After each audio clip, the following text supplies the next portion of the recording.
गई जब उंगली उठी, पांचों मिली तो बन गई मुट्ठी। नमस्कार मेरे दुर्ग वासियों, मैं हूँ आरजे रोशनी आपके पसंदीदा रेडियो स्टेशन से। ये गाना मुझे एक सच्ची आप बीती याद दिलाता है, पलक की आप बीती। बस कुछ दिनों पहले की बात है, मैं नमनप्रीत से मिली, जो कि एक आंगनवाड़ी कार्यकर्ता है। बातों ही बातों में उन्होंने मुझे एक ऐसी बात बताई जिसे सुनकर मैं काफी प्रभावित हुई, और शायद आप भी होंगे। नमनप्रीत रोज की तरह घर घर जाकर अपना काम कर रही थी। वो पलक के घर पहुंची और देखा कि हमेशा चुलबुली रहने वाली पलक आज एकदम चुपचाप थी। नमनप्रीत ने इसके बारे में ज्यादा कुछ नहीं सोचा और अपना काम पूरा करके अपने घर वापस आ गई। कुछ दिनों बाद नमनप्रीत ने एक ट्रेनिंग अटेंड की, जहां उन्हें लिंग आधारित हिंसा के बारे में बताया गया, जैसे ये क्या है, इसे कैसे पहचानना है और खास तौर से इसके उचित समाधान के लिए सेवाएं कहां उपलब्ध हैं और स्वास्थ्य कार्यकर्ता होने के नाते उनकी क्या भूमिका है। नमनप्रीत के मन में पलक के लिए कई सवाल आए। पलक चुप क्यों थी? क्या वो ऐसी कोई समस्या से गुजर रही थी? नमनप्रीत तुरंत उसके घर जा पहुंची। पलक जैसे कई सारे और महिलाओं और लड़कियों को उचित फैसला लेने के लिए मदद करने में अब हमारी आंगनवाड़ी कार्यकर्ता सक्षम थी।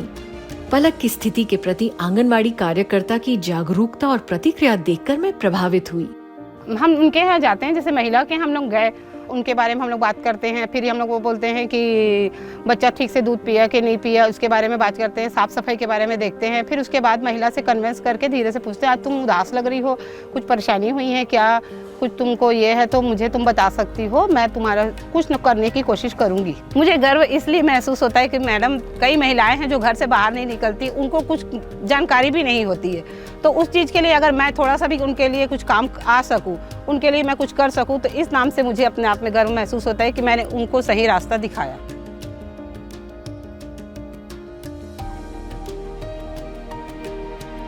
मुझे पता चला कि ये यूएसएड मोमेंटम द्वारा समर्थित एक ऐसा प्रोग्राम है जिसमें आशा, आंगनवाड़ी कार्यकर्ता, सखी वन स्टॉप सेंटर कर्मचारी, स्वास्थ्य प्रदाता, प्रोटेक्शन ऑफिसर्स और अन्य सरकारी कर्मचारी तथा समाज के कई समूह जैसे यूथ चैंपियन, पुरुष चैंपियन आदि, इन सभी को लिंग आधारित हिंसा के प्रति संवेदनशील बनाया गया है और लिंग आधारित हिंसा के रोकथाम और निवारण प्रक्रियाओं को बेहतर बनाया जा रहा है।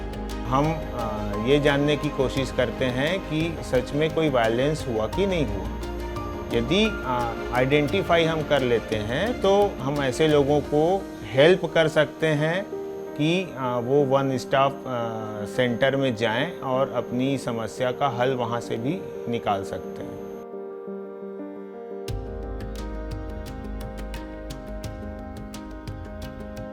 तो आइए अब भारत सरकार द्वारा चलाए जा रहे सखी वन स्टॉप सेंटर पे चलते हैं, जो कि हिंसा से पीड़ित महिलाओं और लड़कियों को सम्मानजनक जिंदगी जीने के लिए सहायक है।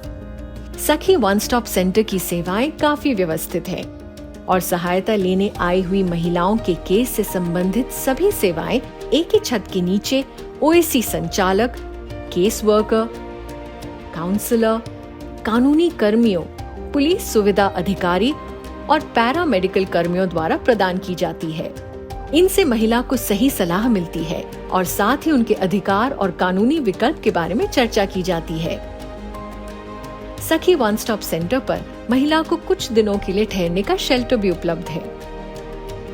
यूएसएआईडी मोमेंटम के द्वारा जेंडर बेस्ड आधारित हिंसा पर प्रशिक्षण दिया गया था। उसमें हमारे ओएससी के सारे स्टाफ शामिल हुए थे। उसमें से कुछ सभी स्टाफ के लिए वो बहुत ही हेल्पफुल रहा है। हमारे जो MPWs हैं, होमगार्ड्स हैं यहाँ पे, उनको जेंडर से संबंधित किसी भी प्रकार की कोई जानकारी ही नहीं थी कि जेंडर होता क्या है। तो इस संबंध में उनको जेंडर के बारे में जानकारी मिली। प्रशिक्षण के माध्यम से उनमें एक सकारात्मक सोच बढ़ी कि महिलाओं के साथ में उनको किस तरह से बात करना है, उनका बिहेवियर ही पूरा चेंज हुआ है। तो ये बहुत ही अच्छा रहा।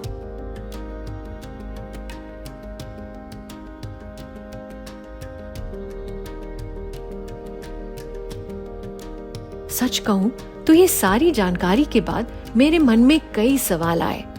जैसे क्या होता अगर आंगनबाड़ी कार्यकर्ता पलक की चुप्पी को समझ नहीं पाती? क्या होता अगर डॉक्टर इन महिलाओं के इलाज के दौरान उन्हें ओएससी के बारे में नहीं बताते? क्या होता अगर सखी वन स्टॉप सेंटर का स्टाफ महिलाओं को उचित फैसला लेने में मदद नहीं कर पाते? लिंग आधारित हिंसा के समाधान के लिए सरकार के साथ यूएसएड मोमेंटम के प्रोजेक्ट ने सिस्टम के औपचारिक प्रणाली के अलावा अनौपचारिक सहभागियों का भी क्षमता निर्माण करके महत्वपूर्ण भूमिका निभाई है। ऐसे सहभागियों में से एक समूह है सेल्फ हेल्प ग्रुप, जिसको लिंग आधारित हिंसा पर संवेदनशील बनाया जा रहा है। मैं समूह वाले को जानकारी देना चाहती हूँ कि महिला हिंसा हो रहा है घर में, तो उस आगे चल के अपने घर में जाके इसकी रोकने के बारे में जानकारी देना चाहती हूँ। और एक दिन महिला हिंसा से पूरा गांव ही जागरूक हो जाएगा।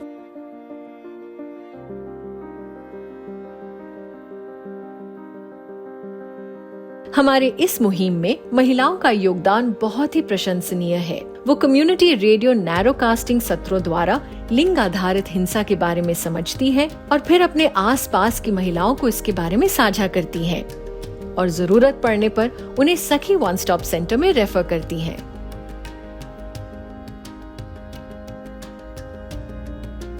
मैडम बीच बीच में मीटिंग लेने आती है, तो हम लोगों को महिलाओं को ये चीज़ पता चला है कि हमारे कानूनी अधिकार क्या है, घरेलू हिंसाओं के प्रकार क्या है, इन सब चीज़ों के बारे में पता चला है। इससे हमारे गांव की महिलाओं को भी हमारे ऊपर बहुत विश्वास हो रहा है कि हम सखी वन स्टॉप सेंटर जा सकते हैं। साथ ही पुरुषों का भी सहयोग बहुत जरूरी है।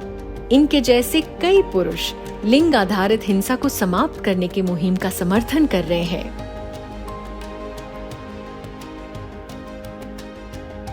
मेरा उद्देश्य है मेरे बेटी बेटा को समान अवसर मिले, हमारा समाज इस लैंगिक हिंसा के अभिशाप से दूर रहे। मुझे खुशी है कि मेरे समाज में लैंगिक जो हिंसा हो रही है उसको दूर करने में मैं अपना भागीदारी निभा रहा हूँ। मैं एक मेल चैंपियन हूँ।